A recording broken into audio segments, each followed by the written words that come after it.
Alright! Good morning Pilipinas and good morning world! At sa ating makababayang OFW at makababayan natin na nandito sa Pilipinas na walang sawang sumusuporta dito sa ating munti programa, thank you so much na mabuhay po tayong lahat hanggat gusto natin. Well, anyways, tuloy-tuloy na po tayo sa tagbabalita dito ng mga tamang balita at sagutin ang maling information na ibabakalat ng mga fake news peddlers, ng mga anti-Marcos, lalong-lalo na doon galing sa mga DDS na mga saltik makabayan. Yes, dapat silang sagutin. Bakit? Kasi baka ayan natin sila na lagi pong naninira araw-araw kay BBM at sa Marcos Administration sa katagalan makabayan, akala mga paninira, ba totoo yan sa mata ng ibang tao. So dapat silang sagutin kasi ang bagong Pilipinas, bawal po ang mga sinungaling. At syempre, kasama niyo pa rin si Sir Ivan, ang pinakabulol na vlogger sa balat ng YouTube, pero nagbibigay sa inyo ng mga totoo at mga preskong balita na kinukuha natin sa kapitbahay na social media. So magandang buhay sa ating lahat magabayan and a happy Friday sa ating lahat. Okay, so before tayo mag-start magabayan, well syempre, as usual, i-check more natin ang ating mga viewers na may maraming comment dyan sa baba sa ating comment section, ang ating pong top 5 commenters. At ito sa listahan, ang nanguna po si Ma'am Shane Sibal. Meron siyang 64 na mga comments. Nandiyan rin po si Lerma Sondita. Meron siyang 56 na mga comments. Joliet Sunakawa. Meron siyang 54 na mga comments. Nandiyan rin po si Lynn Gonzalez. Meron siyang 41 na mga comments. And Viven Mrs. Meron siyang 26 lahat ng mga comments. Again, thank you so much po sa ating top 5 commenters. At syempre, pasalamatan natin ating po mga silent viewer dito sa ating channel. Thank you so much. At syempre, pasalamatan po natin ang lahat ng mga viewers na lagi pong nagla-like, lagi pong nag-shares ng ating mga videos at doon sa mga viewers na subscribe sa ating channel. Thank you so much. At syempre, acknowledge natin ating po mga channel members. Nandyan si Barbara Butler, Cosmo Defender, Edmond Casellejo, Samuel Membrado, and Via Bibar. Pasalamatan na magkabayan ang nabigay sa atin ng super thanks or pangpansit ni Sir Ivan. Thank you so much kay Ma'am Merna Fernandez, nabigay sa atin ng 6 euro. Thank you so much. At syempre, i-greet natin ating mga suki, mga early birds. Yun ang una sa pag-comment dyan sa baba sa ating comment section. Nandyan sila si Marcres Hernandez from North Carolina, USA, Jesuan Miano, Noel Lofamia, Bayani P. Tobias. Nandyan rin po si Tinkerbell, Florifigo Mapak, Tess Paraon, Anes Alegre, Noel Narcida, Evangeline Sanchez, Aurora David, Placido Orsida. Nandyan rin po si Jocelyn Flores, Edita Parrocha, and Hatsulin Gonzalez. At syempre, hindi natin kakalimutan ating shoutout ating mga pinalangga na mga legends, ang mga senior citizens. Hello po, kumusta ang lahat? And also i-greet natin syempre ng happy birthday ang lahat ng mga viewers na nag-birthday ngayong araw. Happy birthday! Okay, so kumusta ang lahat mga kabayan? How are you today? Well, maulan na araw dito sa Leyte Bakabayan. Hanggang ngayon, maulan pa rin po since yesterday. Pero ngayon, hindi na po ganun kalakas yung ulan makabayan. So kanina, malakas yung ulan, ngayon hindi naman po. Pero yung hangin, steady makabayan. Malakas talaga yung hangin eh. 'Di ba kung nababalitaan niyo sa mainstream media na meron pong part dito sa Leyte, nagkaroon po ng baha makabayan. Pero wala naman pong nababalita na merong bagyo, only ulan lang po at saka malakas din po yung hangin makabayan. So sa makababayan natin dito sa Leyte, stay safe po tayo, okay? So anyways, mamaya makabayan, 'di ba schedule ho ngayong araw? Ngayong araw, mamaya po 10 o'clock in the morning, yung TRICOM. Mag-resume po sila sa kanilang hearing tungkol doon sa mga fake news peddlers makabayan. Inibestigahan doon yung mga napapakal po ng mga fake news at saka diba ipinatawag doon yung 40 lahat po ng mga DDS fake news peddlers. So ang pinadalhan po ng sabina makabayan, 11 ho lahat. 'Di ba? So ngayong araw, sila po ay imbitado at dapat lang talaga na sila po ay pupunta doon mamaya sa hearing mga kababayan. Kasi kapag hindi sila pupunta mamaya doon sa hearing, warrant of arrest na po yung kasunod na ipapadala mga kababayan. So sila po ay magiging wanted. 'Di ba? So mamaya 10 o'clock in the morning. So napansin ko mga kababayan, ito pong si Maui Spencer, nalalaban natin si Princess Maui, 'di ba? Palagi siyang napupunta doon sa ibang lugar mga kababayan. Talagang mapira eh. Kasi nga, 'di ba? Paano siya? Pumunta siya doon how many times doon sa Hong Kong, doon po sa Singapore, hanggang latest natin sila nakita mga kababayan, 'di ba? Nandun siya sa Dubai. At saka the other day, nakita ko nandun siya sa Japan mga kababayan. Talagang pag ganun-ganun lang, in and out lang sa Pilipinas mga kababayan. And I've heard sila po ay nagtatago. Kasi nga ito pong si Maui Spencer, 'di ba kabilang siya doon sa mga vlogger na inibitahan doon sa Trico mga kababayan. Pero siya po ay sumibat. Hanggang ngayon, sumibat para po mga kababayan. Pero hindi siya napadalhan po na sa Pina kasi nga wala siya sa Pilipinas mga kababayan. And also, ito pong si Banat Bay. Before po nag-vlog si Sir Ivan, nakita ko nandun po si Banat Bay sa Japan mga kababayan. So according po doon sa kanyang caption na yun na daw ang kanyang bagong workstation mga kababayan. Sa Japan na. Sumibat na ba? Si Banat Bay sumibat mga kababayan. At saka marami pang iba. Manikita ko yung kasama po nila ni Chriset mga kababayan. Wala pa rin po sa Pilipinas. O sumibat na, papunta po sa ibang lugar mga kababayan.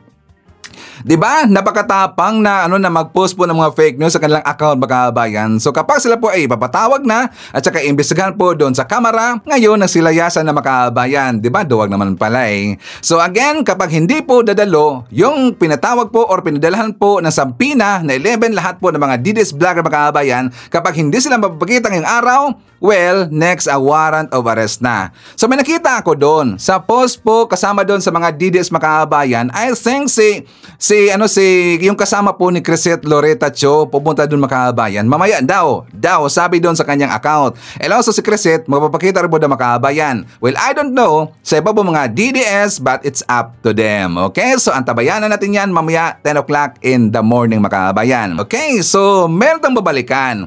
'Di ba kahapon na pag-usapan natin si Marcoleta mga kababayan? At saka 'di ba sabi ko doon meron kasing nag-message sa atin kay Sir Ivan na meron palang nangyari sa PDP laban or kay Marcoleta doon sa Katarman, Northern Samar mga kababayan. 'Di ba nabalita natin kahapon? Pero wala akong napakita kahapon na pictures or video, only yung screenshot lang po sa kanyang message mga kababayan.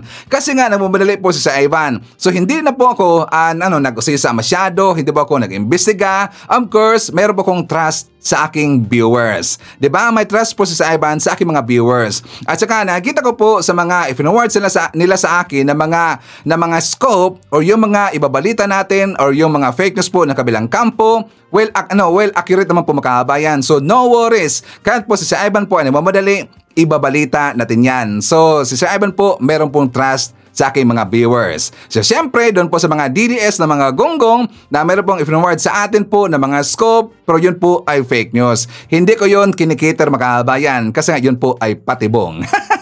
Di ba? So ngayon, dahil po nakita yun ng mga supporter po ni Marcoleta mga kababayan na mga DDS, abay inatake si Sir Ivan. Inatake ng mga kababayan kasi nga sabi niya fake news na tayo kasi wala na tayong naipakita po na pictures mga kababayan or ebidensya na yun talaga po ang nangyari doon sa Katarman. Ngayon, so before ako nag-vlog mga kababayan, nag-imbestiga si Sir Ivan. So totoo talaga. Totoo mga kababayan na meron pong nangyari doon sa Katarman.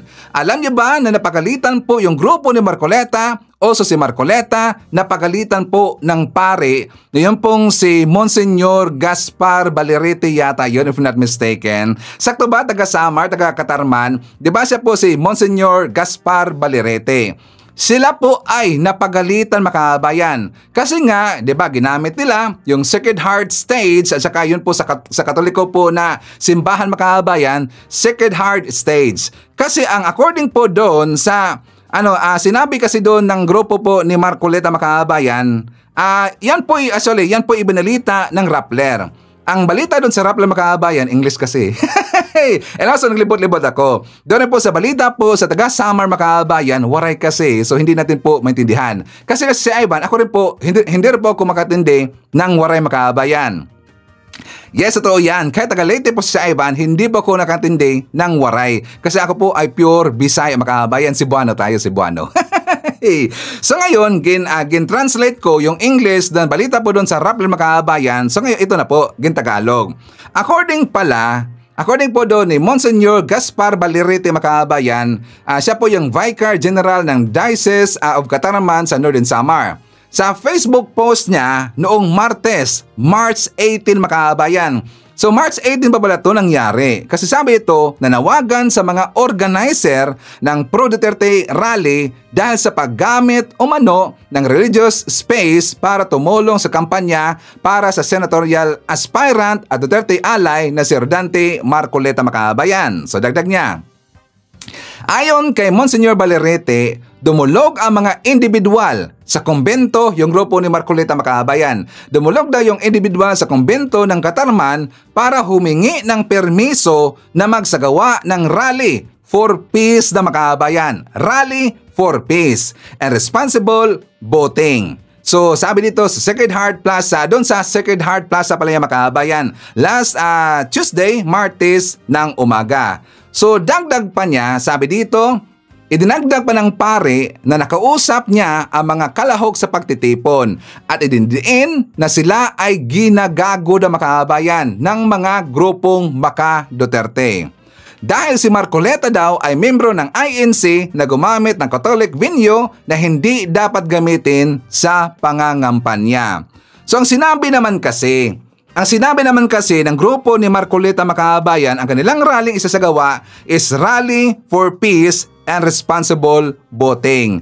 Kailang pamumulitika pala at saka ang nandun po na politiko makabayan si Marcoleta. So yan po'y hindi nagustuhan ng pare. Talagang pinuntahan sila doon sa stage makabayan. Talaga pong mayroong mga sinabi, hindi ko naintindihan kasi nga waray makabayan. Pero ayon po doon sa comment, kasi meron na Tagalog na pinagalitan daw ni Monsignor yung mga tao ni Marcoleta, included si Marcoleta makabayan. So ngayon, may nakita ko na video. Ito ba'y galing doon sa Tacloban Digital or sa News FM Tacloban Digital. So ito po ay waray, pero hindi ko siya maintindihan makabayan. Pero suggestion nila, talaga po sila po ay nagtatalo makabayan. So for more details, let's hear this.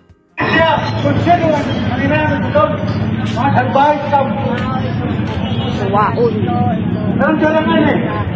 Sino?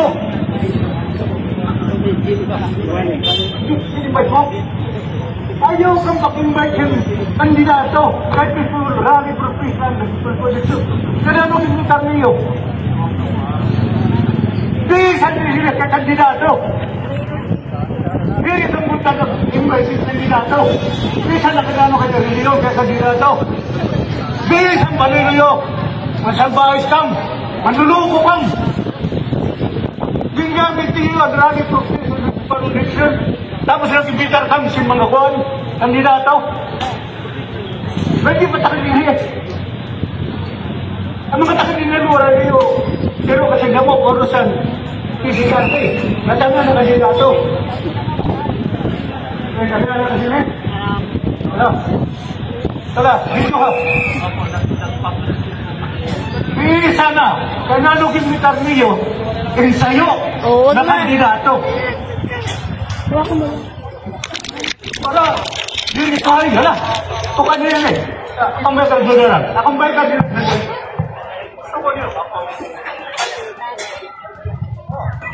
Okay, so yan lang mga kabayan. Yun nga, yung medyo yung voice, yung kanyang boses mga kabayan, yun po yung pare. Pinagalitan niya yung taong nagsasalita mga kabayan. Nagalit si padre kasi nga siya po ay daw niloko mga kabayan, niloko siya. Peace, rally lang for peace mga kabayan. Para daw sa para alam nila yung tungkol sa voting, para daw for mayroong terms na ginamit rally for peace and responsible voting daw mga kabayan. Kaya lang nakita doon itong si Marcoleta. Alam niyo yung Catarman, di ba sinabi ko niyang kahapon, ang Catarman, makamarcos yan dyan makabayan. Ayaw nila yung mga pro-China, lalong-lalo na yung PDP laban makabayan. Kaya nagalit po itong si Monsignor Gaspar Valerete. So ngayon, DDS, sino ang fake news? O, di ba? And ito po yung naiintindihan sa mga taga Waray Makabayan. Pero nakita ko natin po sa gesture, talaga pong galit na galit itong si Padre. O di ba? According po sa comment doon sa baba, pinagalitan daw si Marcoleta at saka pinalayas Makabayan. Kumpirmado. O di ba? Hindi tayo fake news dito. So anyways, for tayo. May babagit ako sa inyo Makabayan. Naalala nyo ba itong post na to? Yung inatake nila yung ICC Judge Makabayan. Nalaman natin yan. Ngayon, siyempre ang ginawa nila kasi nga yan po inalaman at yan po inapag-alaman ng taga-ICC ng gumagawa nito Makabayan yung grupo, mga supporter po ni Digong. So dahil po sila ay napahiya ngayon, sila po ay nabuking Makabayan, well damage control na naman po ang kanilang ginagawa. Dito po sa post po kahapon ni Joy De Viber, sabi dito, tanim fake support quote card daw. Tanim fake support quote card. Diba? Kasi nga diba nakalagay dito sa quote card na mga ka-DDS magkalat tayo sa social media accounts ng ICC judges upang palayain si Tatay Digong. So sabi dito ni Joy De Viber, huwag basta-basta mag-share ng mga support quote card. Tanim fake support code card yan. Diba? Tanim fake support quote card daw yan Makabayan. Diba gawa-gawa naman nila yan? Hindi yan gawain po sa mga Marcos supporter. Joey, hindi yan gawain po ng mga Marcos supporter or ng mga pro-admin vlogger. Kami po ay matitino. Ang gumagawa po yan, yung mga fake news na babakalat, dyan po sa hanay ninyo. Kaya po ang mga noted talaga na mga fake news peddlers. Kaya nga ikaw Joey, kaya nga meron kang invitation doon sa Tricom kasi nga nasa hanay ninyo, nasa grupo ninyo yung nababakalat po ng fake news. Lalo na itong si Abines Makabayan. Si John Abines ng taga Cebu na iyakin. Yung pong ginraid po ni General Torre doon sa Cebu City Makabayan, 'di ba? Lalo na 'yon, fake news peddlers. Kasama si Ibidyo Galbot, yan mga fake news peddlers yan. Pati rin po ang kanilang mga followers Makabayan. So ginawa nila ngayon, ito na nga, damage control. And also, skip tayo ng konti Makabayan, sigwete ng konti na balita. Naalala ba natin si Gold Dagal Makabayan? Naalala ba natin yan na si Gold Dagal, yung pang stand-up comedian doon sa taga Angeles, Pampanga Makabayan? Sino nang kilala kay Gold Dagal? 'Di ba ang kanya mga joke Makabayan, medyo dark humor talaga eh. 'Di ba? Mostly po sa kanyang syempre siya po ay comedian, pero mostly marami kasi sa mga comedian Makabayan, lalo na kapag nandiyan po sa mga bar, 'di ba? Sa mga bar po sila nagpe-perform Makabayan. Talagang napaka-dark humor eh. At saka marami sa itong nasasaktan. Alam ho natin 'yan. Pero siyempre kapag hindi ka open-minded Makabayan, at saka ikaw po yung sa tingin mo na ikaw po yung tinitira nila na ginawan po ng joke, masasaktan ka talaga. Pero siyempre, kapag ganyan kasi Makabayan, yan po ay dark humor. Humor na po yan. Yan po ay joke. Pero aminin natin, marami talaga pong masasaktan sa mga jokes na Makabayan. Siya po ay pinatay the other day. Yes, confirm ho yan. Siya po ay itinumba the other day Makabayan. Saan sa tinumba? Doon po mismo kung saan siya nagpe-perform Makabayan sa Project 8. Doon siya tinigi. Meron daw 3 tao. Itong isa, siya po yung lumapit doon at saka siya po yung bumaril Makabayan. Si Gold Dagal, patay na po Makabayan. So sa nakaalala, di ba, naalala nyo ba na meron pong jokes, isang stand-up comedian na nag-joke po tungkol sa INC Makabayan? Nalaban natin yan. That is last year yata yan, if not mistaken, somewhere October ba yon? October o November na nag-viral ang kanyang video. Tinira niya or talagang ginawa niya ng joke yung taga-INC Makabayan. So para ma-recall natin, konting clip lang po para maintindihan natin at saka para po ma-recall natin yung kanyang ginawa na joke Makabayan. So INC, joke lang to ha, saka siya lang po yung nag-perform, okay? So for more details, let's hear this. Kaya nagkaroon ako ng ex-girlfriend na taga-iglesia ni Cristo. May taga-iglesia ba tonight? Wala akong pake sa'yo. May na akong isa sa inyo, no? Pero, may mga mas okay naman na religion siya, pero may aircon sila eh. Diba?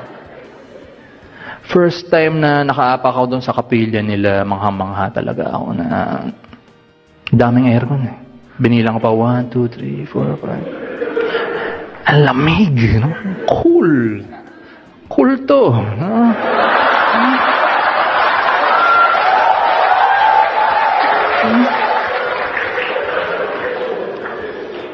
Pero nagtagal din kami 3 years ng ex ko na yun. Kaya nung naghiwalay kami mga tanong ako sa sarili ko, like, isa na doon yung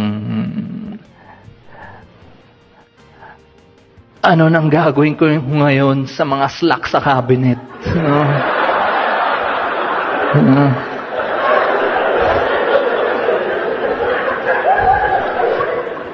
May mga nagtatanong sa akin, paano ko daw napasagot, paano ko niligawan.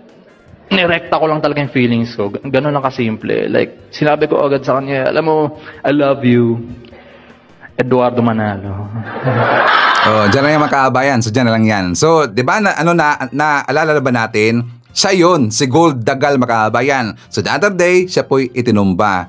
Ngayon, doon kasi sa comment, sa kanyang flash, sa kanyang quote card makaabayan, na meron kasing nasabi doon lang nasabi lang daw doon na hindi daw yung taga-INC daw ang napatumba sa kanya. Kasi sabi ko parang posible yata mababait po yung taga-INC. Sabi ko ba, marami kasing angle doon. Kasi nga ang sumikat sa kanya makaabayan, ang sumikat kasi na nag-viral po na video, yun naman kasi. Yung tungkol po sa INC makaabayan. And accordingly po doon sa mga comment, after daw na siya po ay nag-perform at after daw ito nag-viral ang video na ito makaabayan, sangkatutak daw, kaliwat kanan daw ang kanya mga, siyempre alam nyo naman, yung ipapatigi ka na makaabayan, yung ganon, meron dang threat or may mga sinabi hindi maganda, yung ganon makaabayan. So yun na nga, hindi niya pinakinggan kasi nga joke lang yun para sa kanya makaabayan kasi siya po ay isang stand-up comedian. Nag-perform lang po siya. So yun na nga, the other day, nabalitaan natin, siya po ay ipinaligpit makaabayan. Okay, so forward tayo.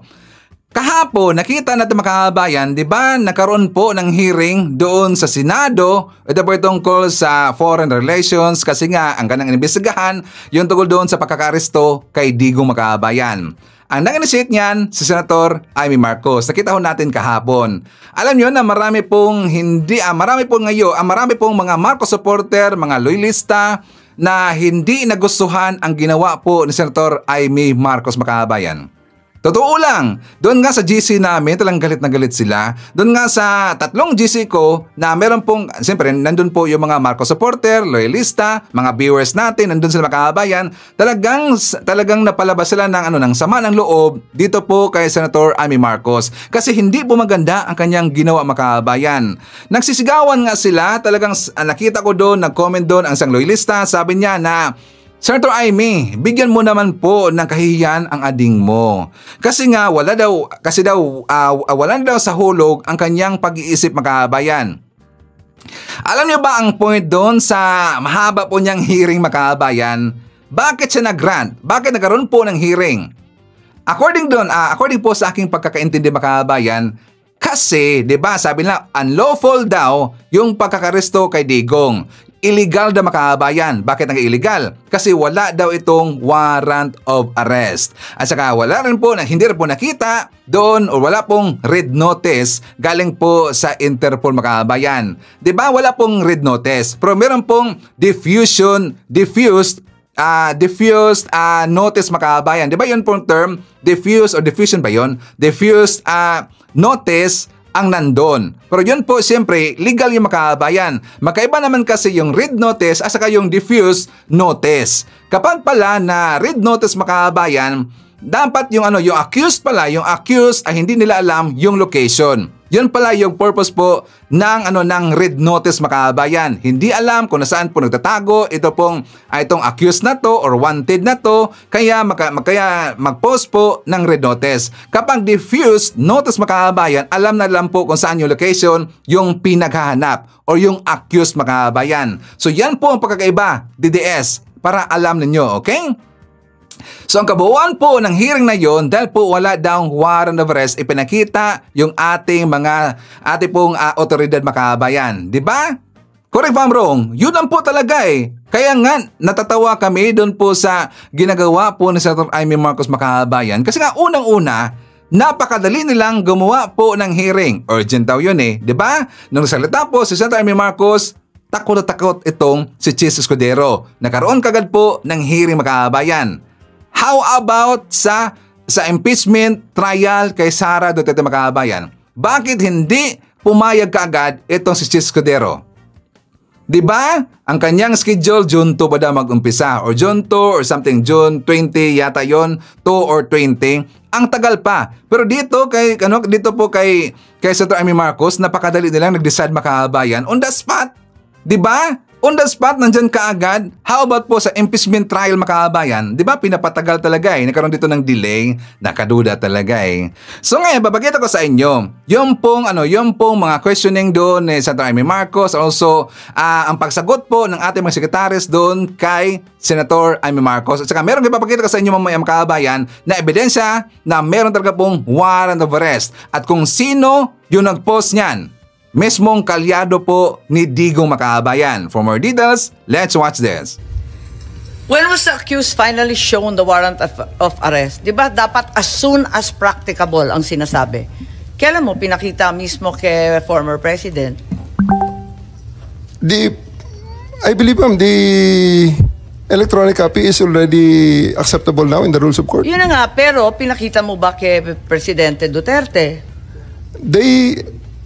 It was not me who they invited inside the plane. It was the PCTC through General Alcantara, whom they invited inside the plane, showing to them and explaining to them the warrant. Ganun ba? Napaliwanag ba ninyo Executive Director Alcantara? Kasi parang ang bilis-bilis lang naman ninyo dun sa aeroplano. Ang nakita naming final warrant, 15 pages po. Ganun lang kabilis na nabasa tama po yung agad? 15 pages po, pero i-present po namin kay President Duterte na nasa 250. Nabasa niya lahat, 15 pages? Ang bilis-bilis lang lumabas eh.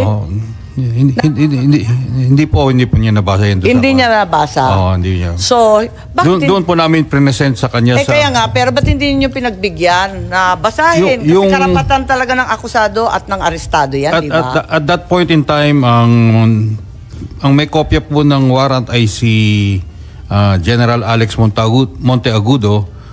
Nagbabapiring po sa telepono niya. Matagal pong mabuo dahil siyempre nasa airport. Kaya tapos nasa loob ng aeroplano. Kaya nga po madaling sabi. Kaya nga po nagprint kami ng hard copy. So pagdating po sa 250, nakita natin yung warrant much later. Did any one of you General Marbil, General Torre, meron ba kayong hawak na ICC warrant of arrest at the time of his arrest? Parang electronic copy lang, tapos pinakopya muna, tapos binigay na pagdating doon. Bakit ganun? Samantalang March 10 pa lang nagmo-mobilize na ng libu-libong pulis. Pagkatapos alam na natin na magkakaganito dahil nabalitaan na nga sa Hong Kong. Kung ganun, bakit walang warrant doon sa mismong pag-aresto? Electronic copy lamang at nagpa-imprenta pa.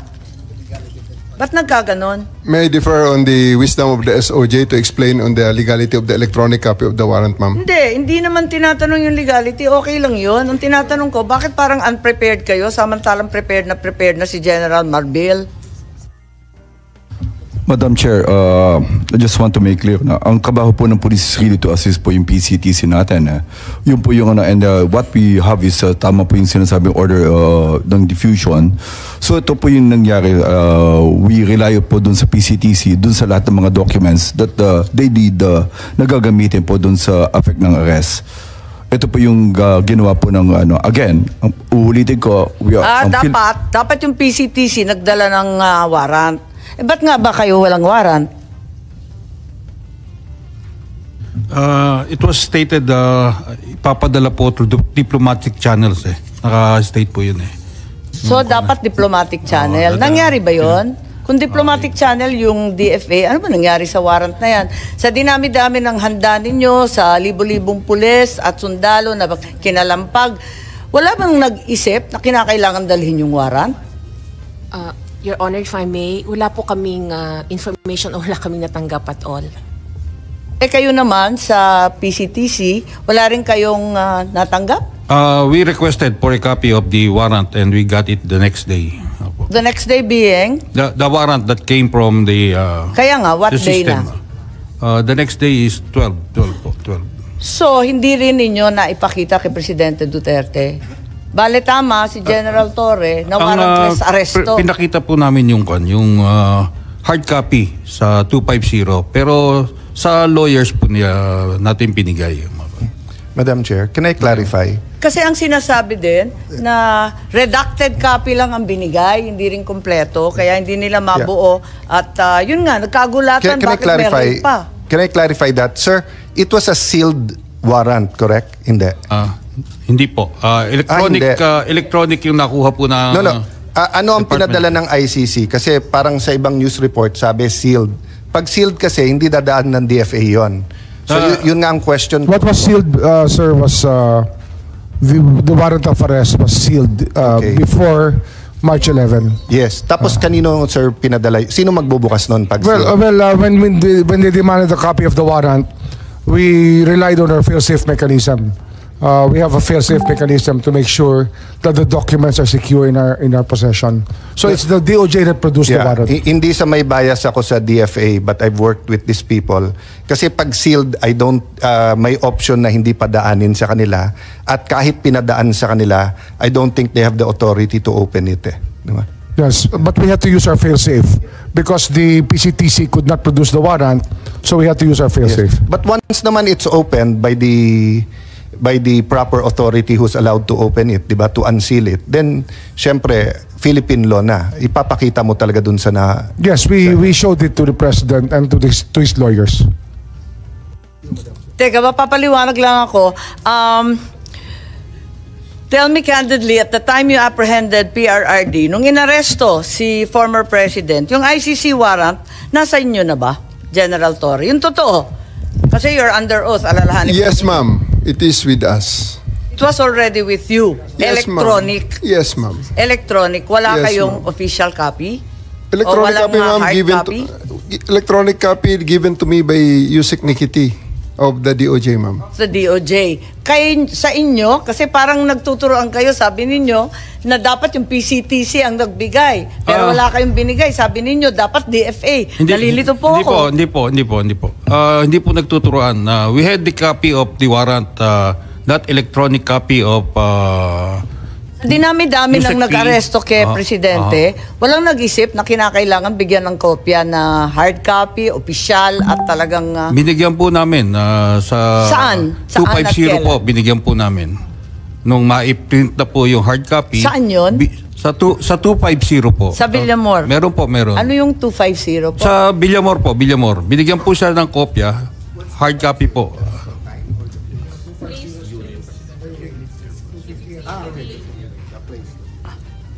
So, nandun. Anong oras? About shortly before 12 po.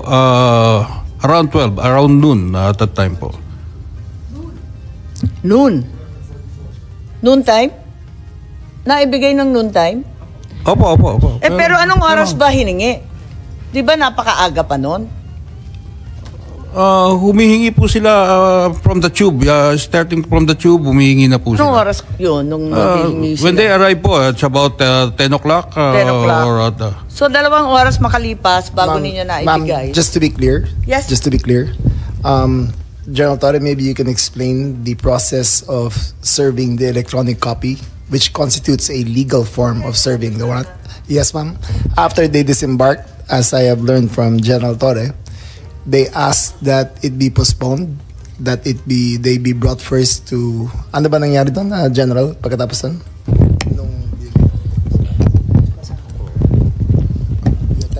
They only disembarked when the electronic copy was produced and given to them. So, kaya sila lumabas. And when they step out of the plane, at the junction of the moving part of the tube, PG Fadulyon met them and attempted to read the rights to President Duterte.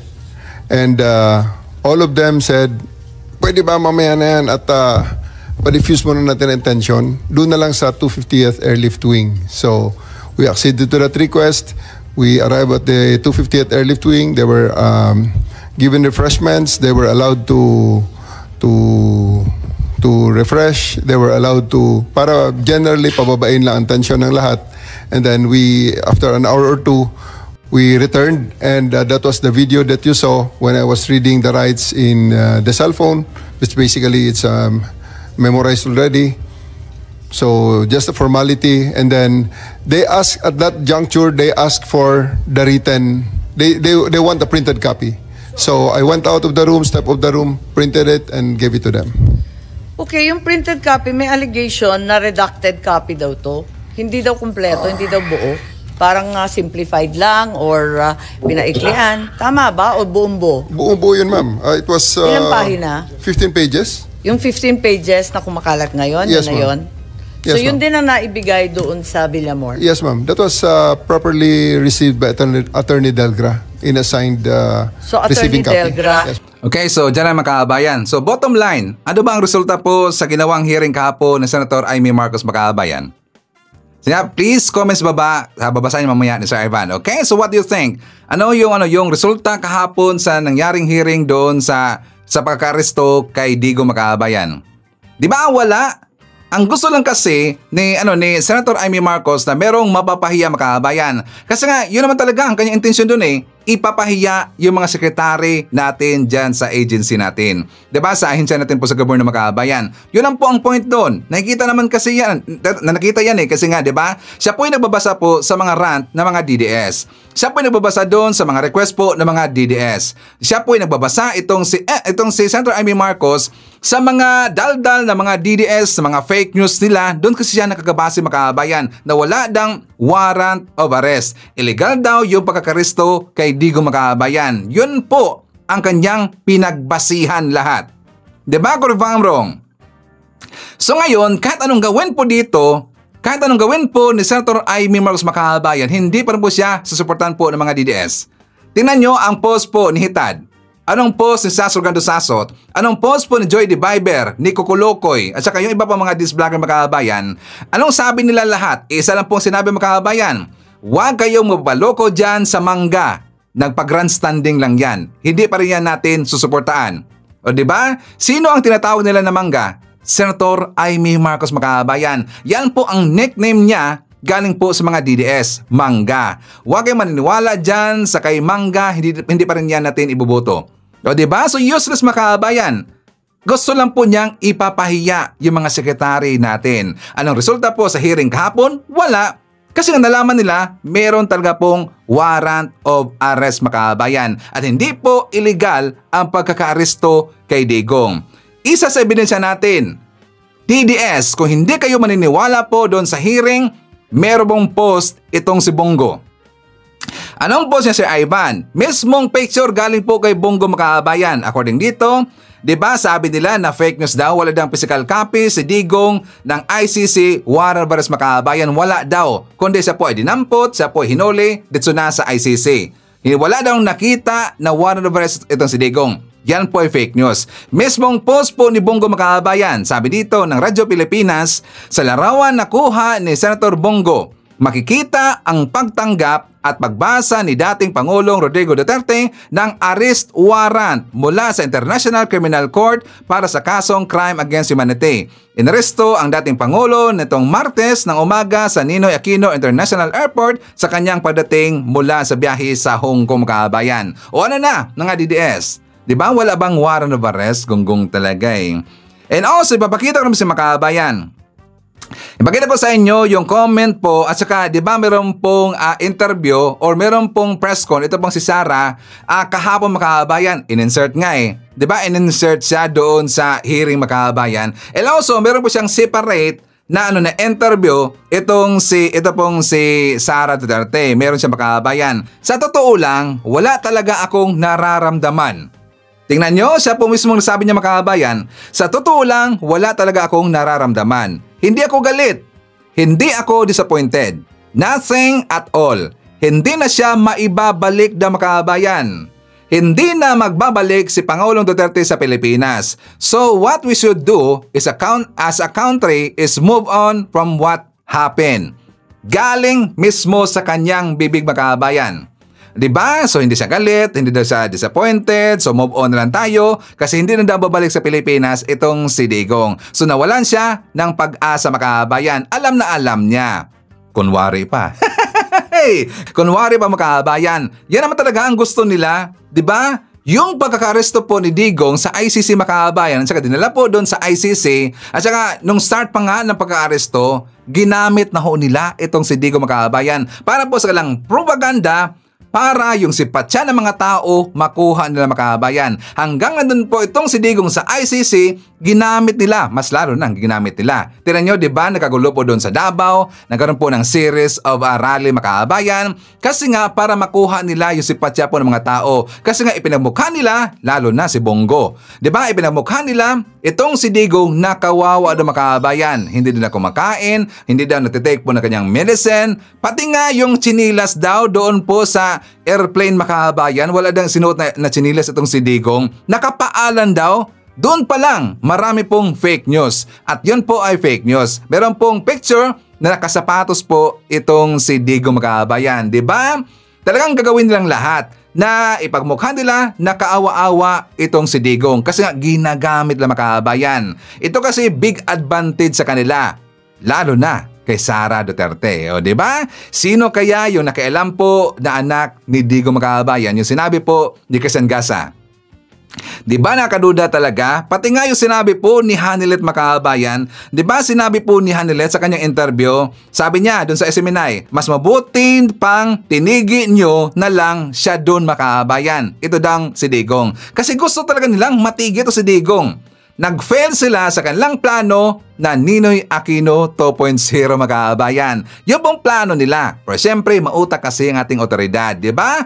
Doon sila duman po sa ibang lugar mga-kabayan. Direct doon sa airbase sa Villamor. So hindi nangyari ang kanilang totoong plano or kanilang maitim na balak mga-kabayan.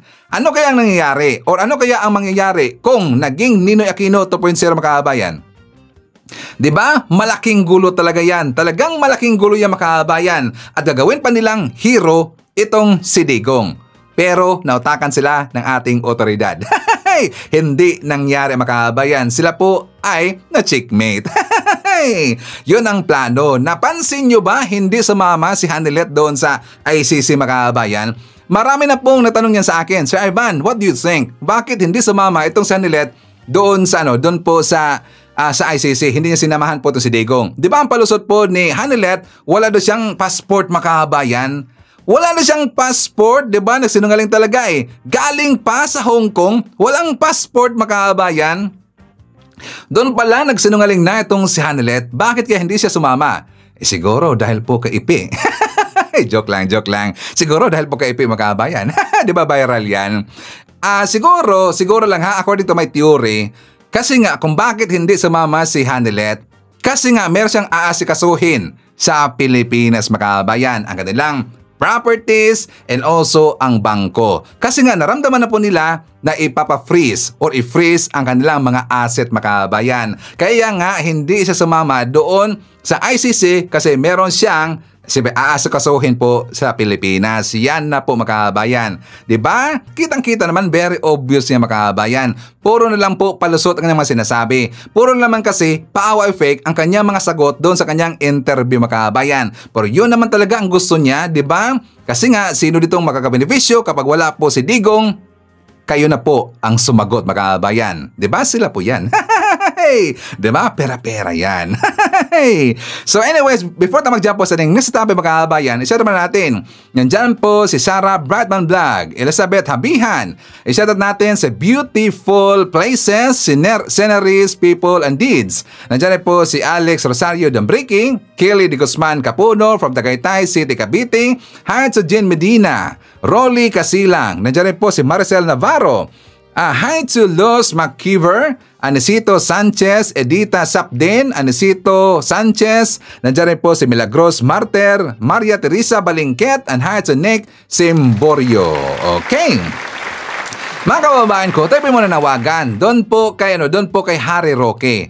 Di ba nabalitaan natin si Harry Roque, hindi po kabilang sa legal team ni Digong Makabayan. Diba hindi po kabilang at mismo po yung confirm ni Sara Duterte. Si Harry Roque hindi po pinayagan kasi hindi siya qualified mga kababayan. Ang palusot ni Sara kasi daw gusto daw ni Sara na mag-focus na lang itong si Harry Roque para sa kanyang political asylum mga kababayan doon po sa Netherlands. Diba? Asylum. Kasi nga siya po ay nag-apply. Yun po ang palusot. Well, actually, ang totoo niya mga kababayan, hindi talaga qualified itong si Harry Roque. Ito pong si attorney Armando yata siya, Fernan ba siya, yung si Medaldia makabayan. Si Medaldia, siya po ay temporary lang. Diba meron na pong kinuha as of yesterday, marong bago Marong bago sila na international lawyer makabayan. So meron pong kinuha ang grupo ni Digong na dalawa ba or tatlo na kanilang lawyer makabayan. So siyempre malaking bayaran yan kasi nga international lawyer Pero kayang-kaya yan ni Digong. Siyempre bilyonaryo yan Itong si Roque, manawagan tayo na siya na lang po ay uuwi sa Pilipinas kasi wala naman siyang ambag at saka wala po siyang kwenta doon po sa Netherlands or sa The Hague makabayan. Tama ba tayo? So dapat umuwi na lang itong si Harry Roque at saka harapin niya ang kanyang kaso makabayan. Harapin niya ang kanyang issue dito sa Pilipinas. Dapat magpakalalaki siya. Lalaki ba? So, ipapakita ko sa inyo yung balita mga kababayan na ito pong si Bato de la Rosa sinupalpal po ni Yuse Claire Castro. For more details, let's watch this. Hindi sang-ayon ang Malacanang sa pahayag ni Senador Ronald Bato de la Rosa na kinokonsidera niyang magtago sakaling lumabas ang arrest warrant ng ICC laban sa kanya. Ayon kay PCO Undersecretary at Palace Press Officer Claire Castro, hindi ito makakabuti para sa senador. Aniya dapat harapin na lamang nito ang mga reklamo. Mababatid na naging PNP Chief si de la Rosa nang ilunsad noon ni dating Pangulong Rodrigo Duterte ang kontrobersyal na war on drugs. Samantala, naniniwala naman ang palasyo na nakahandang makipag-ugnayan ng PNP sakaling humingi ng tulong ang Interpol.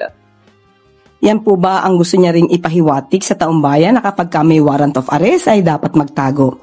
Hindi po talaga tayo magtataka kung bakit natagalan na sumuko or nahuli ang dating si Pastor Kibuloy. Well, anyway, sabi po natin, hindi natin sinasang-ayunan ang ganong klase pong paniniwala at kanyang nais gawin. Hindi po ito makakabuti sa mga kababayan natin na mismong leader natin ay hindi haharapin ang anumang kaso o complaint na naisampa o maisasampa laban sa kanya.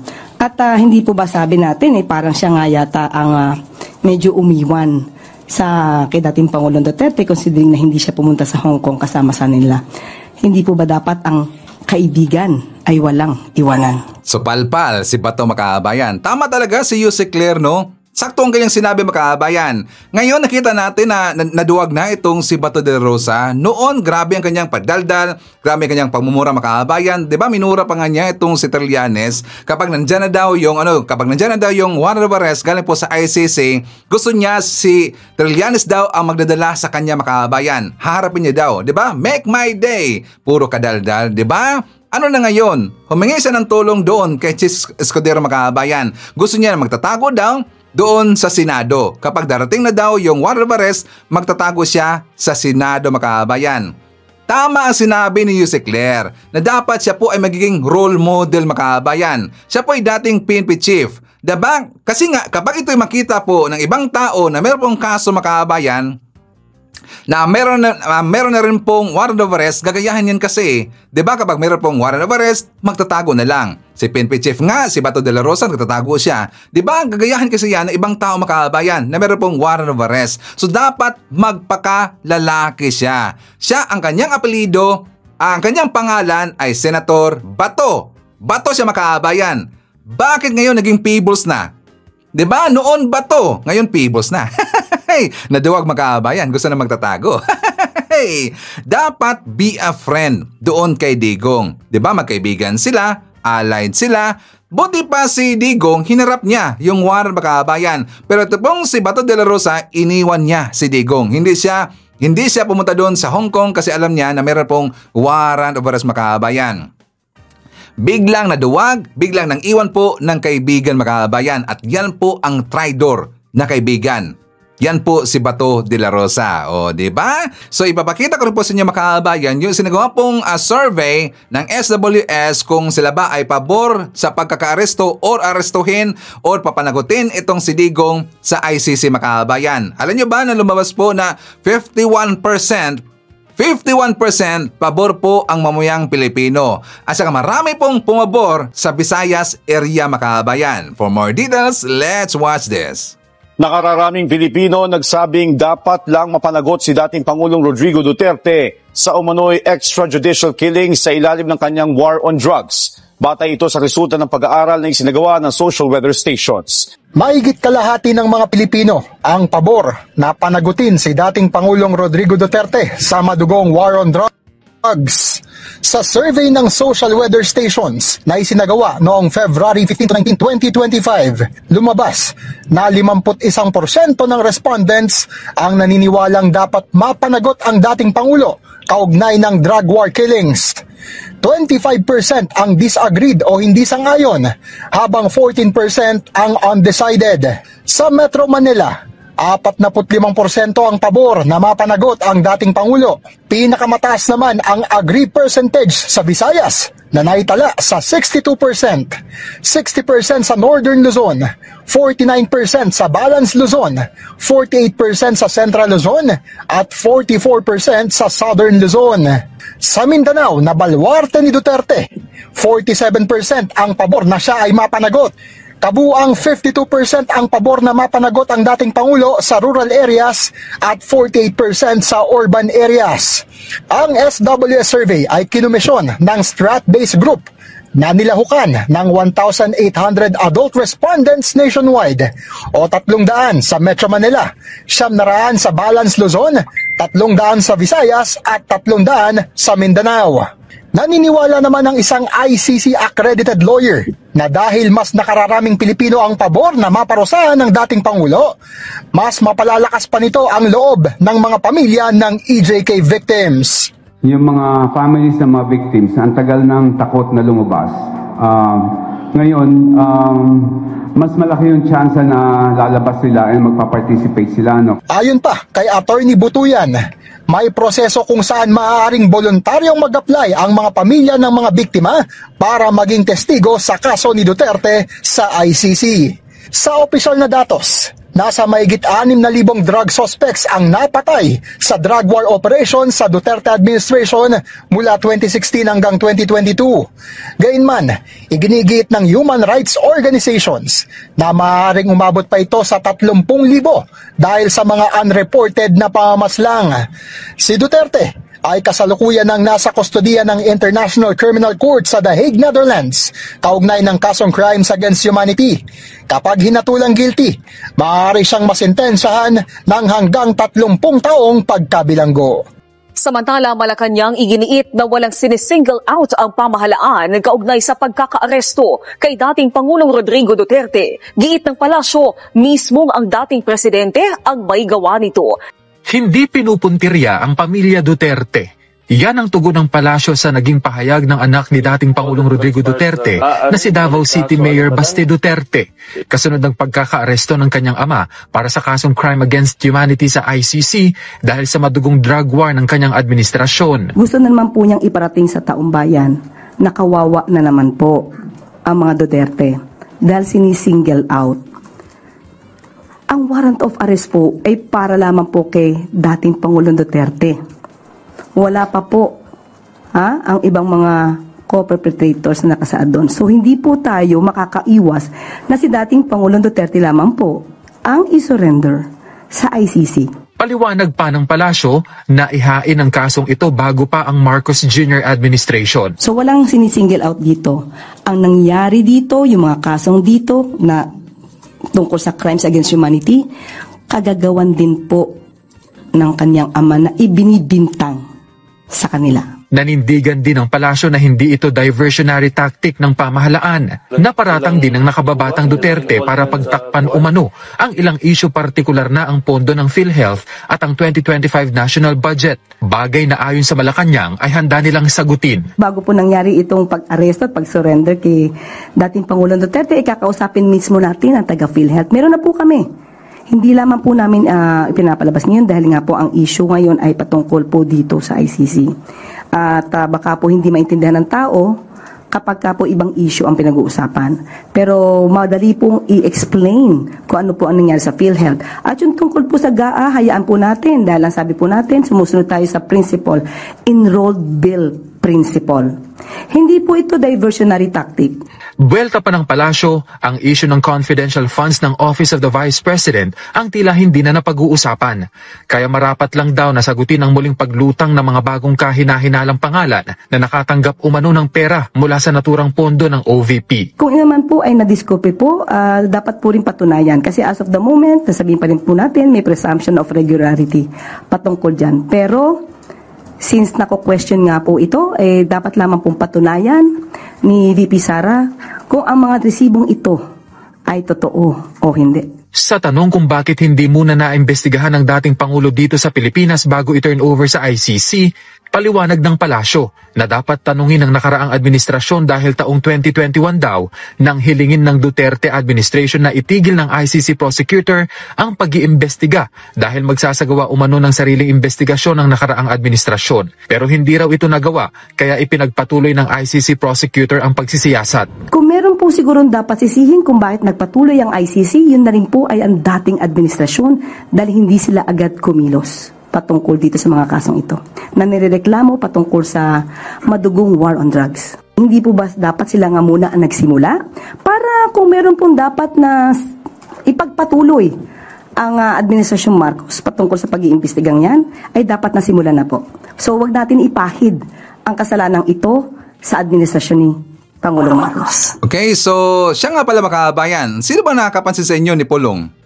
Pansin ko lang, hindi niya yata napapakita si Pulong makabayan. Sumibat na ba? Di ba napansin ba natin kahit sa mga balita, kahit sa mainstream media, hindi natin nakita si Pulong eh. Kahit doon sa mga iba pong mga vlog ng DDS Makabayan, hindi ko rin po nakita doon si Pulong. Nagtago yata Makabayan. So babalikan natin. Tungkol doon sa isinagawang survey ng SWS sa Visayas area Makabayan, tingnan nyo, 64%. 64% pumabor na dapat pananagutin itong si Digong Makabayan. Ibig mong sabihin sa nilaglag ng taga Visayas Makabayan. Kasi anong lagi sinasabi po ng mga DDS? Ang Visayas daw, supporter ni Digong Makabayan. Di ba Visayas, part of Visayas, Cebu, sa Leyte, Samar, Dumaguete, sa Negros, part ba ng Visayas ang Negros Makabayan? So yun nga, di ba? Sa Visayas area, balwarte daw ni Digong, aside daw sa Mindanao Makabayan. Yan pong lagi sinasabi ng mga DDS. Fake news sila. Makailang beses ko na sinasabi dito, ang Visayas, Makamarcos yan Makabayan. Diba? So tingnan nyo, ang survey, 64% pabor po na pananagutin itong si Digong Makabayan.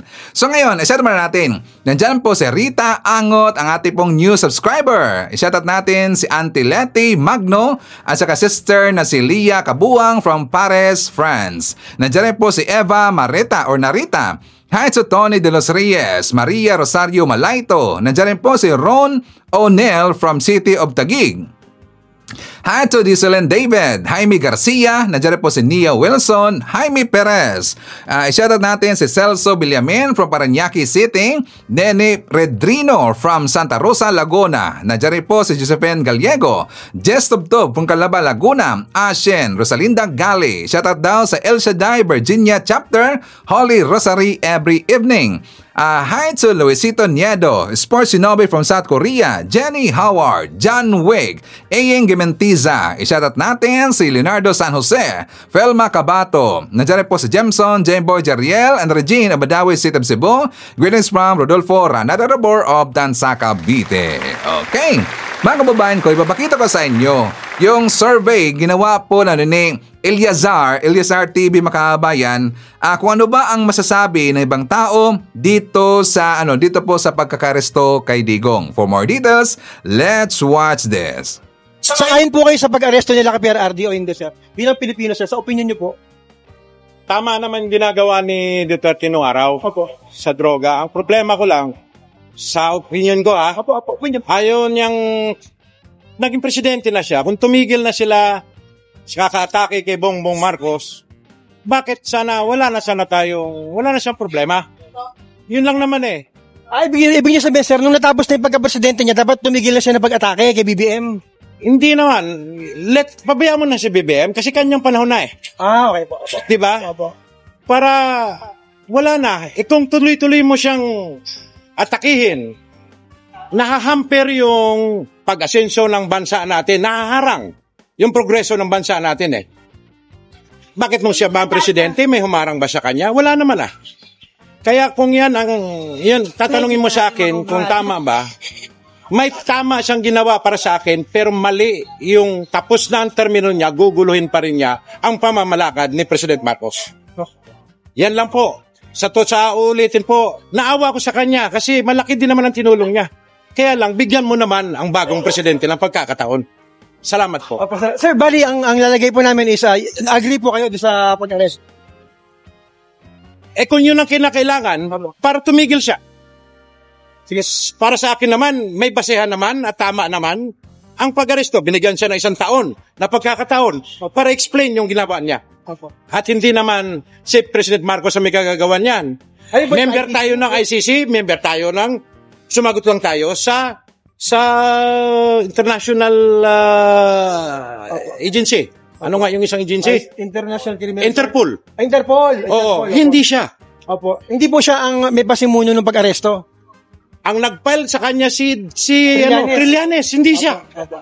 Ano ang ating problema dyan? Hindi niya po pinapasok yung ICC. Dasal na lang natin na sana ay gumanda ang kanyang kalagayan doon, di naman siya magkasakit. Pangalawa, idasal natin yung bansa natin na magkaroon tayo ng katahimikan. So sir, okay lang po sa inyo na nahuli siya, no? Pero sa tanong ko po sir, gusto niyo po ba siya just in case na makabalik dito sa Pilipinas pa?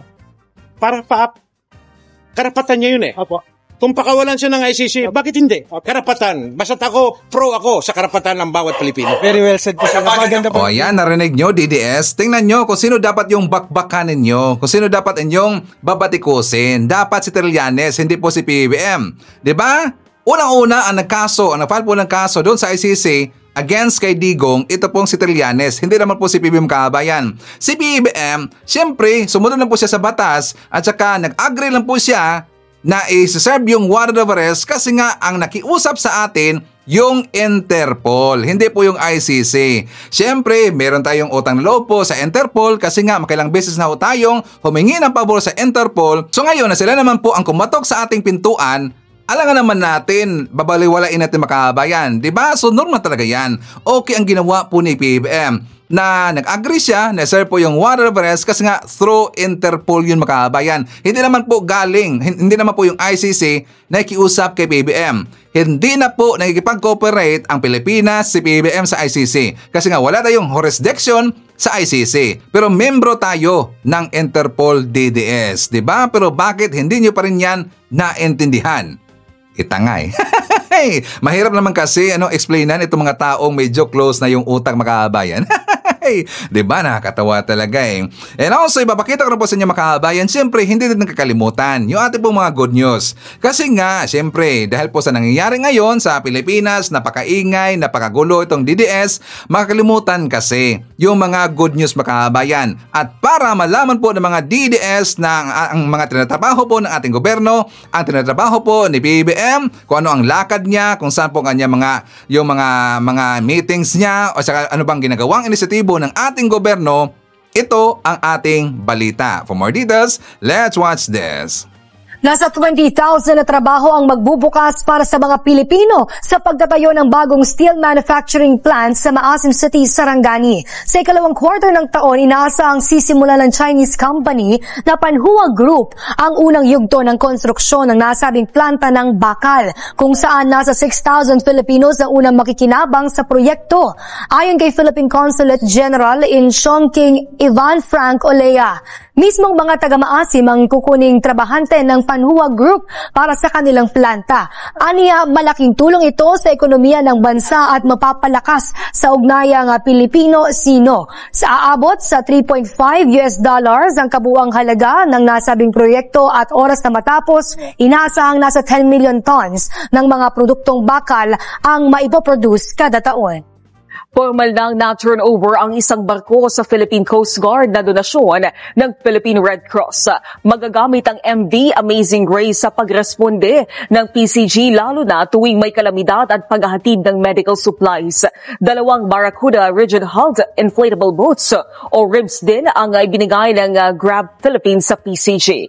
Makakatulong din ito sa search and rescue operations at emergencies, hindi lang sa dagat kundi pati na rin sa lupa. Nakatanggap din ng PCG ng 100 unit ng Starlink kit mula sa SpaceX na para sa komunikasyon sa mga liblib na lugar. Ayon kay Philippine Red Cross Chair Richard Gordon, hindi dapat hinihintay ang pagdating ng sakuna bago ibigay ang pangangailangan ng PCG. Dagdag naman ni DOTR Secretary Vince Dizon, importante ang masusing pakikipag-ugnayan ng PCG lalo na sa pagtatanggol ng ating soberanya. Dumalo sa turnover ceremony sina First Lady Auxiliary Vice Admiral Liza Araneta Marcos, Ramon Garcia Jr. ng Diversified Financial Network Incorporated, Attorney Sherlisa Bonifacio ng Grab Philippines at PCG Commandant Admiral Ronnie Hilgaman. Arangkada sa Basay Samar ang Love for All program. Nagpasalamat ang mga residente dahil sa iba't ibang libreng serbisyong medikal na inilapit ng pamahalaan sa publiko. Ikinagalak ng karamihang mga tao sa Basay Samar ang natanggap na libreng serbisyong pang-medikal, lalo na ng mga senior citizens na nangangailangan ng gamot. Sa isinagawang Love for All activity, si Lola Caridad Meras ng Barangay Gintugian, Basay Samar, tuwang-tuwa nang makapagpa-laboratory check-up ito ng kanyang mata. Sa edad ni Meras na 75, madalas na ang pagkahilo kung kaya't kinakailangan ng madalas na pagpapatingin sa doktor. Dahil dito, sobra ang kanyang pasasalamat dahil sa pamamagitan ng Love for All program na pinangunahan ni First Lady Liza Araneta Marcos, ang minsang hindi maabot na pangangailangang medikal ay mismong nailapit sa kanila ng kasalukuyang administrasyon. Ayon pa kay First Lady Marcos, kasalukuyang nakarehistro ng 30,035 medical services ang napaunlakan ng programang ito sa buong silangang Visayas, katulad sa pagsusuri ng vital signs, blood chem, urinalysis, x-ray, ultrasound, medicines at iba pa. Mahigit sa 4 na trilyong pisong halaga ng investments inaasahang magbibigay ng daan-daang libong trabaho sa mga Pilipino. Pangulong Ferdinand R. Marcos Jr. siniguro na lalo pang pagpubutihin at pabibilisin ang proseso sa pagnenegosyo. Nasa 300,000 mga trabaho ang maaaring malika at pakinabangan ng mamamayan kasunod ang halos nasa 200 mga strategic investments na sinertipikahan noong nakaraang buwan. Itong sinabi ni Pangulong Ferdinand R. Marcos Jr. sa gitna ng anyay patuloy na pagsisikap ng gobyerno na mabigyan ng makabuluhang oportunidad ang mga Pilipino para sa mas maayos at mas maginhawang buhay. Ayon sa Pangulo, nasa 187 mga strategic investments ang kanyang na-certify na nasa linya ng renewable energy, digital infrastructure, food security at manufacturing. Ang total investment value nito, sabi ng Pangulo, ay aabot sa 4.6 trillion pesos.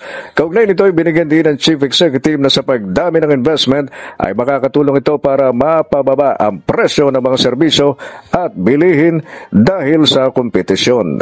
Beyond these numbers, what do they mean? What do these reforms truly mean for our people? Trabaho at serbisyo.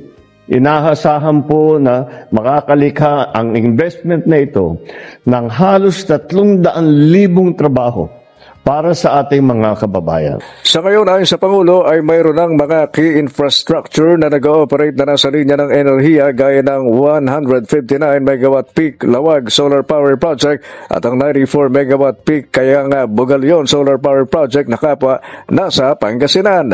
Mayroon na din anyang napasinaya ang mga major projects tulad ng EDC Project Charlie Hyperscale Data Center sa New Clark City sa lalawigan ng Tarlac.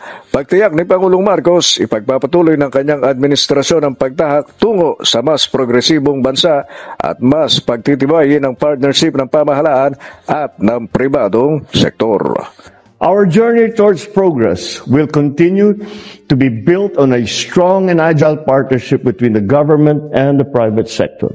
Ayon sa Pangulo, malaki ang naitulong ng Executive Order No. 18 na Green Lanes for Strategic Investment sa mas dumadaming mga mamumuhunan sa bansa. Kabilang na ang mga investors na ang pinupuhunan ay big at high impact projects. Sabi ng Chief Executive, kapag mabilis ang galaw ng negosyo, kasunod na nito ay mabilis na progreso ng bansa. Inatasan ni Pangulong Ferdinand R. Marcos Jr. ang Department of Agriculture na makipag-ugnayan sa Cooperative Development Authority o CDA para palakasin ang mga kooperatiba ng mga magsasaka.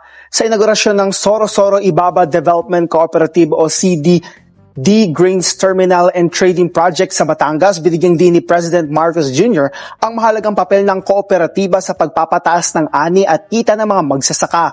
Ayon sa Pangulo, tutulungan ng gobyerno ang mga kooperatiba na magkaroon ng makabagong makinarya at post-harvest facilities para mapabuti ang kanilang produksyon. Batay sa datos ng CDA noong 2023, mahigit 20,000 na kooperatiba ang nakarehistro sa bansa, kung saan 2,616 dito ang nasa sektor ng agrikultura habang nasa 700 naman ang agrarian reform. Sa pamamagitan anya ng cooperative industry, mahigit 300,000 trabaho rin ang nalikha nito para sa mga Pilipino. Walang patid ang tulong ng pamahalaan sa mga magsasaka sa Iligan City, lalo na sa mga liblib na lugar. Kaya naman asahan na ang paglago ng kanilang ani at kita. Dahil sa mga bagong kagamitan na ibinigay ng pamahalaan, napadali ang trabaho ng mga magsasaka rito sa Iligan City. Kaya naman si Kuya Jenner ng Barangay Rogongon, laking pasasalamat dahil sa loob ng mahigit 2 dekada, tradisyonal na pagsasaka ang nakasanayan nila. So karon nga natagaan mi aning mga programa o mga libre nga mga training, mga libre nga mga farm equipments, tapos mga katong mga seeds. So dako kay kusuwagan ang among pagkuma. Salamat kayo sa mga tabang o nang hinaot gyud pud mi nga padayon pud ang inyong suporta namo aron nga mulambo pa gyud ang atong pag-umas kabukiran. Umabot sa mahigit 4 na milyong pisong halaga ng farm equipment ang inilaan ng Department of Agriculture Region 10 para sa sektor ng agrikultura at pangisdaan sa lungsod. Kabilang sa mga ipinagkaloob ay isang hauling truck, 2 corn shellers, 2 water pumps at isang hand tractor. Pagtitiyak ng DA, patuloy ang kanilang suporta sa mga programa ng LGU upang mapalakas palalo ang ani at kita ng mga magsasaka. Kami, pasalamatan sa city government, labi na sa city agriculture, no, sa inyong kusog na pagtabang sa mga mag-uuma. Kami mag-anunayon na suporta sa unsa man ang plano. Patuloy ang pamahalaan sa ilalim ng administrasyon ni Pangulong Ferdinand R. Marcos Jr. sa pagkakaloob ng tulong sa mga magsasaka sa bagong Pilipinas upang matiyak ang pangmatagalang kaularan sa sektor ng agrikultura. Siniyak ng Malacanang na tuloy-tuloy ang akbang ng pamahalaan para mapabuti ang transport system sa bansa, kasunod ng pagbubukas ng EDSA Busway Concourse at bagong busway station. Ayon kay Palace Press Officer at PCO Undersecretary Attorney Claire Castro, nakatakda na rin gawin ang ganitong uri ng proyekto sa iba pang istasyon ng MRT at EDSA Busway. Katunayan, nasa pipeline na raw ito para naman sa Ortigas Station, gayon din sa Isiana EDSA Bus Station. Tuloy din aniya ang patuloy na pag-isikap ng gobyerno na matapos ang Metro Manila Subway at North-South Commuter Railway at iba pa. Sa pamagitan ng proyekto, mas makakapaglaan pa ng karagdagang oras sa mga pasahero para sa kanilang mga pamilya. Una nang iginiit ni Transportation Secretary Vince Dizon na batay sa direktiba ni Pangulong Ferdinand R. Marcos Jr. sa pamagitan ng mas maayos na transport facilities, magkakaroon din ng mas maayos na oras ang mga commuter. 22 ahensya ng gobyerno ang lumahok sa People's Caravan ng National Housing Authority sa 13 Martires, Cavite. 1 taon nang walang trabaho si Raymart. Pero ang problema niya tuwing naghahanap ng trabaho dahil bukod sa pagkain, kailangan rin niya pamasahe para makarating sa kanyang pag-a-applyan. Kulang rin sa budget pagka sa pera. Kulang po sa pera. Kaya naman laking tuwa niya na magkaroon ng job fair sa kanilang lugar ngayong araw kung saan pasok siya bilang sales clerk ng kanyang pinag-applyan. Mahalagaan niya ito sa kanya para matustusan niya ang kanyang pangailangan at ganon din ang kanyang mga magulang. Doon po kukuha ng pang-budget po sa araw-araw. Si Marites naman pumila sa libreng gupit na hatid ng 13 Martires City Police. Libreng gobyerno. Maganda kasi na-acknowledge yung tungkol sa NHA sa mga pabahay, yung mga kailangan.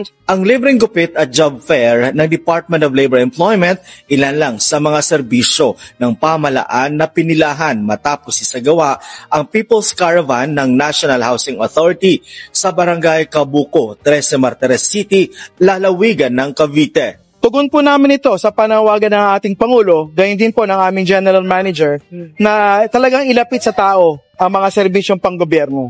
Nasa 22 mga government agencies ang nakilahok sa nasabing caravan kung saan dala nila ang kanilang mga pangunahing serbisyo na kailangan ng publiko. Isa na dyan ang TESDA, DA at mga attached agencies nito. Kasama rin ang DSWD, Pag-ibig, PhilHealth, SSS, PSA, OWA, PNP at marami pang iba.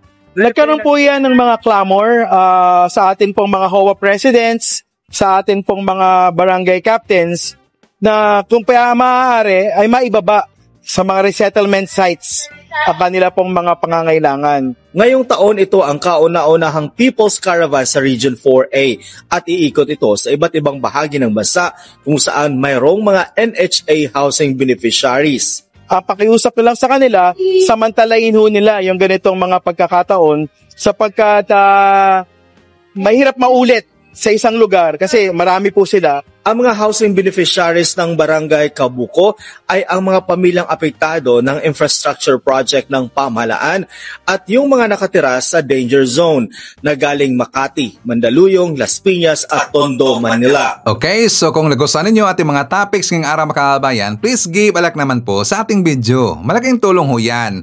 At kung hindi man kalubisan sa inyo, please i-share natin ating mga vlogs mga kababayan para marami pa tayong matulungan po na mga kababayan natin po na nabulag ng kabilang kampo dahil sa mga DDS fake news peddlers. Please like and share. Okay, so thank you so much. Kasama rin po natin ngayong araw, nandyan po si Merna Borromeo, May Grace Andres de la Cruz, Urbano Costuna Rivera, hi to Susana Castañares Dumps, nandyan rin po si Helda Baldomino Pita, Donsky Pasamonte, Maria Teresa Lipata Balingket, hi to Evelyn Isidro, Lorna O. Villanueva, Sonia Hasigawa, Teresito Lo, Felicitas Manibog, nandiyan rin po si Carmen Robertson, JRN, Rons Ariglo Molino Ramos, hi to Merly Hakuba, Neda Ichhaka, Iday, hi to Ana Holwa, Lomen Taray, Raquel Barameda, Annabel Hoson, Vincent Anthony Amancio Fuentes.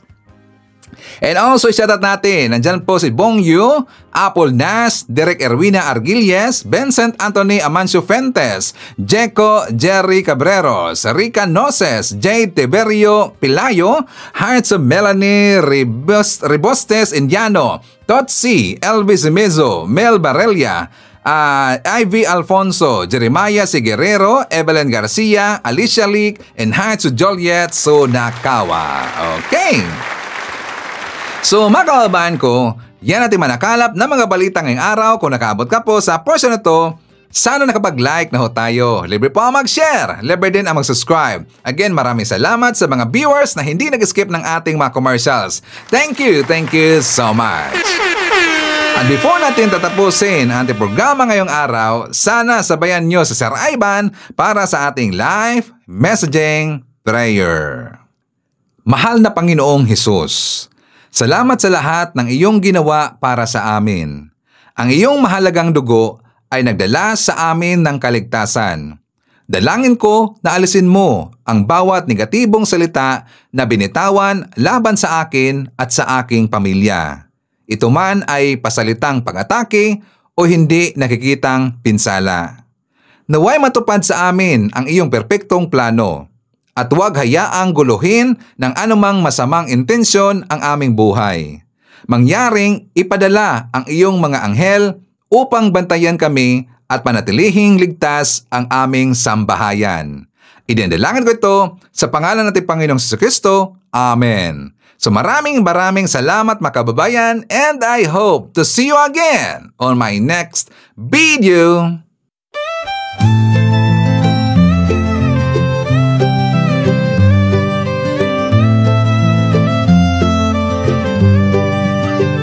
Sa bawat pagsikat ng araw, Ikaw ay nandyan, tinig mong matatag, sa amin ay gabay, pag-asa ng bayan, pangakong totoo. BBM, isa kang totoong tao. Sa mahirap at api, ika'y sumusuporta, tapat mong paglilingkod, lahat kami nakakita sa iyong pamumuno. Bayan ay umaangat, bagong Pilipinas, pangarap ay tapat. Ikaw ang aming BBM, Pangulong matapat, sa puso ng masa, inaangat ating watawat. Sa hirap at ginhawa, ika'y kasama, Pilipinas ay babangon, dahil ikaw ang pag-asa. Mula Luzon, Visayas, hanggang Mindanao, boses mo'y umaabot, dala ay pag-ahon, magtulungan, magkaisa. Sabi mo sa lahat, para sa bayan, ikaw ang aming alamat. Ang pangarap mong bansa, taas noo masagana, manggagawa't magsasaka, binigyang halaga. Serbisyong totoo, hindi pagpapanggap, ang puso ng bayan, ikaw ang hinahanap. Ikaw ang aming BBM, Pangulong matapat, sa puso ng masa, inaangat ating watawat. Sa hirap at ginhawa, ika'y kasama, Pilipinas ay babangon, dahil ikaw ang pag-asa.